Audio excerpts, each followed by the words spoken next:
Hi, and welcome to Igniting Success YouTube channel. Today I am honored to be with my dear friend and L.C.S.W. licensed clinical social worker, Theresa London, once again. And today our discussion is titled The Many Faces of Grief. And so most of us, when we think about grief, of course we think about losing our loved ones. And right now with this pandemic, it is real and in many of our faces. However, there are so many other forms of grief. And so that's what we're focusing on today. How do we identify them? How do we name them? How do we handle them in this difficult time? So the goal for our discussion today is to address, of course, the grief and loss of our loved ones. And by the way, if you need professional help, please get it. Counselors all over the country and the world are finding themselves on platforms, secure platforms, and they are still continuing to support their clients and their patients. So please get the help and support, professional help and support that you need. However, some of the other forms of grief are loss of job, income and financial, loss of human interaction with all of the social distancing, loss of plans that maybe we rescheduled or they've just gotten blown off and we're not doing them at all, our vacations, conferences that we had, trainings, retreats, family gatherings that we were counting on. So for leaders, it's important to be able to recognize when we ourselves are grieving and be able to address it and handle it so that we can be leaders for others, and also be able to recognize it in our staff members and be able to get them the support that they need. So Terry, from a counselor's point of view, what's the definition of grief? Well, first of all, we all experience grief. It's a universal experience. And according to, and in David Kessler's words, grief is a physical, emotional, cognitive, and spiritual response to a person, thing, or place that we are emotionally attached to. Wow. And right now, emotion is huge and unpredictable. And I think a lot of us find ourselves a lot more sensitive right now just under these circumstances. It's magnified. Right? It's magnified. Hugely. Oh, what a great word. So we tend to almost over-respond. Yes, absolutely. Or overreact. Is that a better word? Probably, when we're talking emotion, yeah. It's definitely more of a reaction. Because we're already at the edge. Right. We're already at the edge, so. So as leaders, we need to take a look at the phases of this kind of event.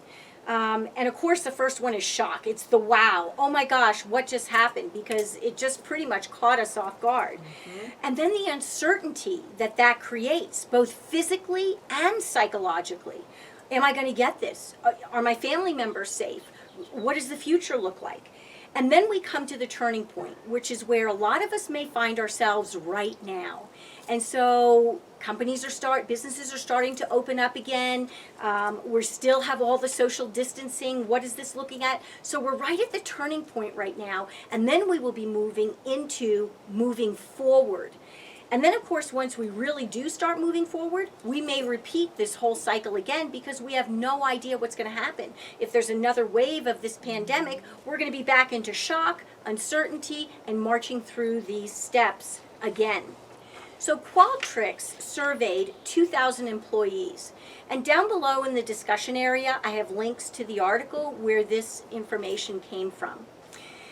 At the end of March, beginning of April, they surveyed over 2,000 people from Australia, France, Germany, New Zealand, Singapore, the UK, and the US.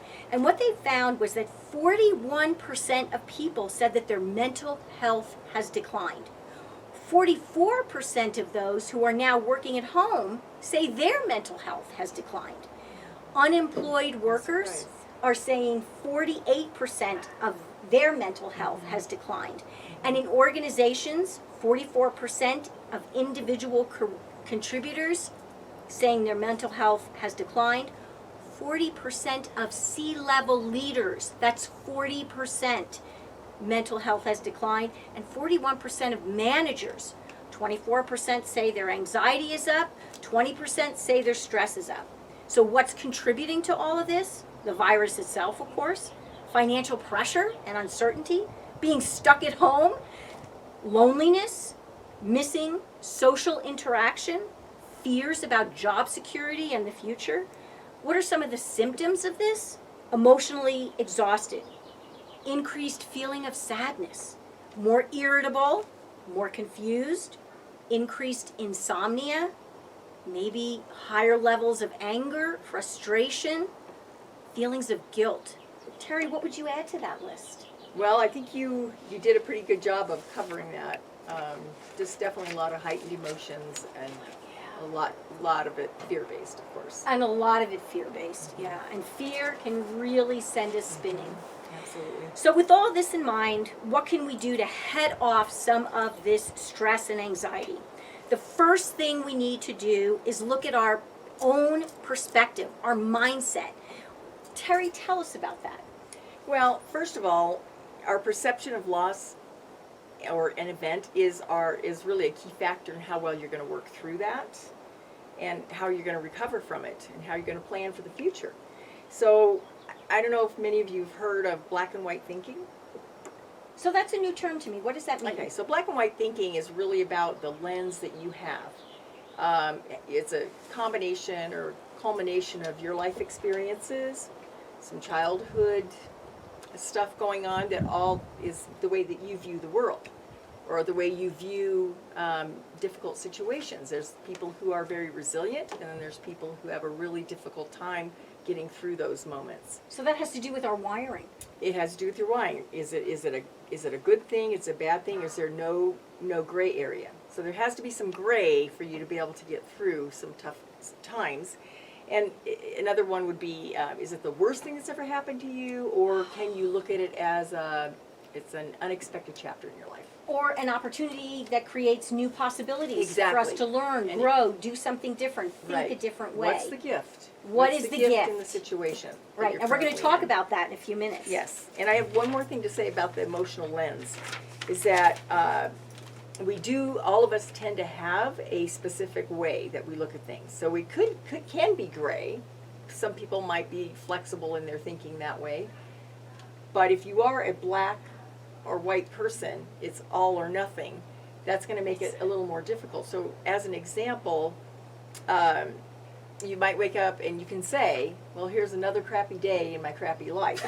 So if that's your attitude, Yippee! yeah, then obviously you're going to be focusing on those crappy things.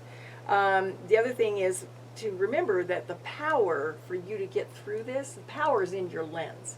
It's not. It's the And power. that's a choice, isn't it? It is a choice. You once you understand that, you do have a choice about how you're going to look at things, or you could recognize when you're looking at things that aren't. It's not a way that's going to be helpful in helping you get through this. So just remember, you are always validating your own beliefs. So you're always affirming something. So you can affirm that your life really sucks and you have no future, or you might affirm that, hey, It's going to be different. it's going to be different. I based on everything else, I can get through this and I can look forward. Right, so having some hope. And with that, I just have a quick quote Great. that I'd like to add about moving forward. And this is David Kessler. And it is, we can't move into the future without leaving the past. We have to say goodbye to the life we had to say yes to the future.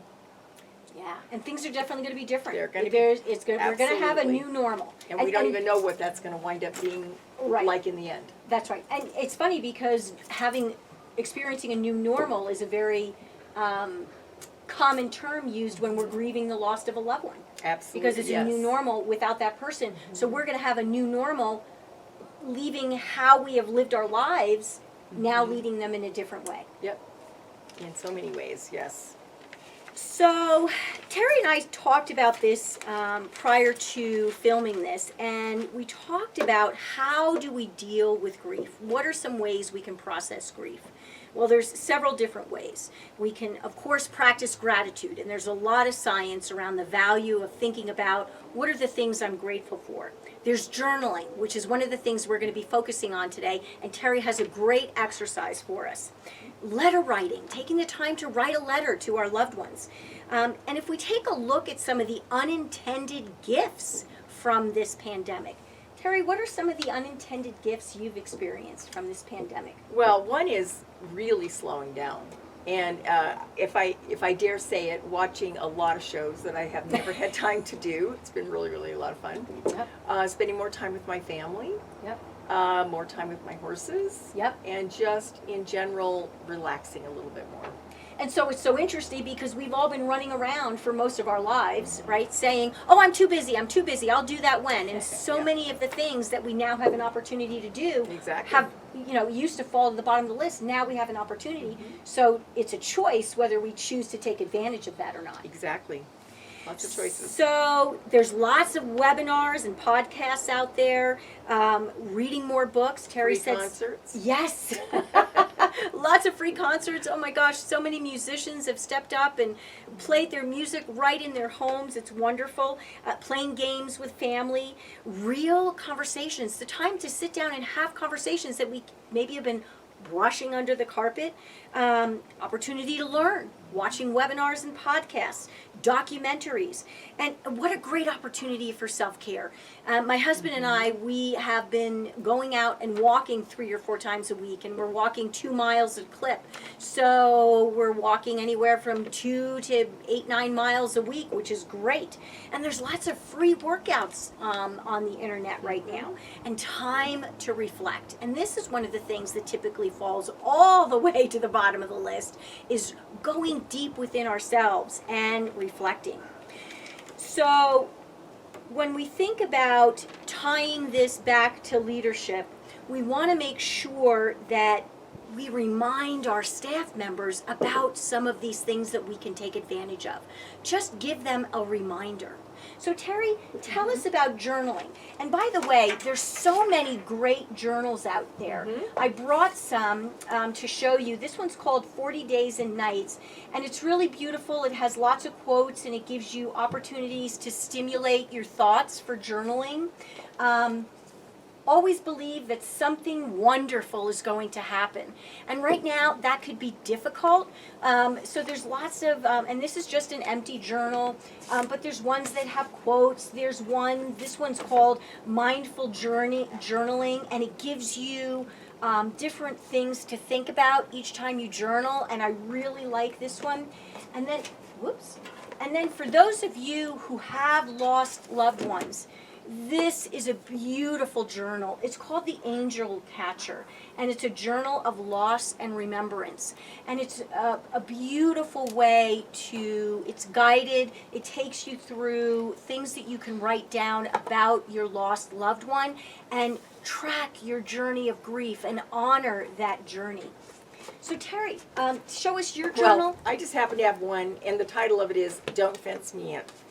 So it's just a blank journal, but I love the name. So anyway, empowering. Tell us about your exercise. Okay, so this exercise is not unlike journaling, but with a little bit of a twist. So as an example, write 7 minutes at 7 p.m., for example, but you can use whatever time frame you want. But the idea is that you're going to create a time and a space, whatever you decide, to be completely unfiltered on paper. So, but this is specifically kind of a venting session for you. Get it out. Yeah, all the judgments you have, all the pettiness you might have, all the anger you might have, put it on paper for that timeline. 7 minutes. Maybe 7 minutes. I love that 7 minutes to 7 p.m. because there's actually research that if you do it at the same time, it becomes a habit. Exactly. So I love that. Yeah, and this is a release so that you can get rid of some of that negativity to make room for the positive stuff.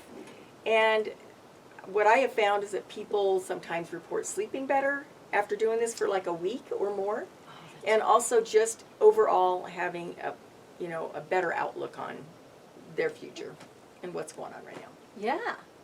So even sit and journal about your concerns about this pandemic. I mean, whatever it is. So what we're going to invite you to do is to pause the video and just start writing about something that's bothering you, perhaps a ruminating thought, someone that you're upset with, because right now we can be a little bit more edgy, and get it out of your head and onto paper. Get rid of it so that you can start moving forward and thinking more clear.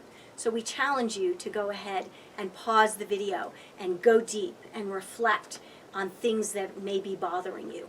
Or reflect on gratitude and write about things that you are grateful for, because that can also help us shift our mindset and perspective.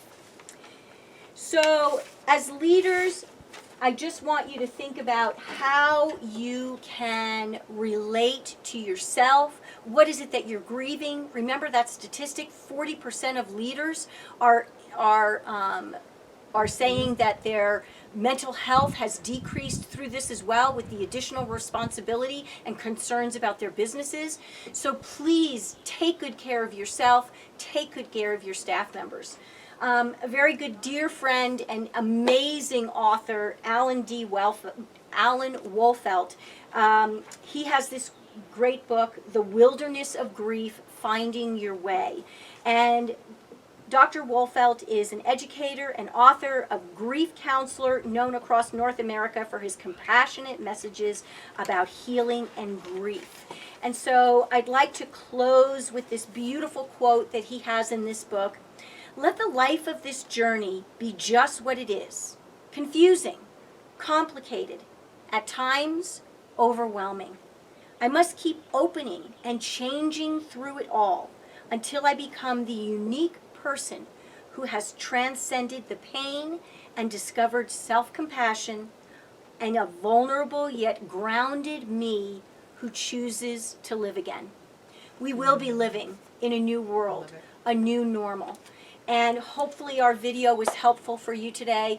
Down below in the discussion area, you'll find a summary of our discussion today, and also lots of resources. Dr. Alan Wolfelt, David Kessler, some of the books they've written.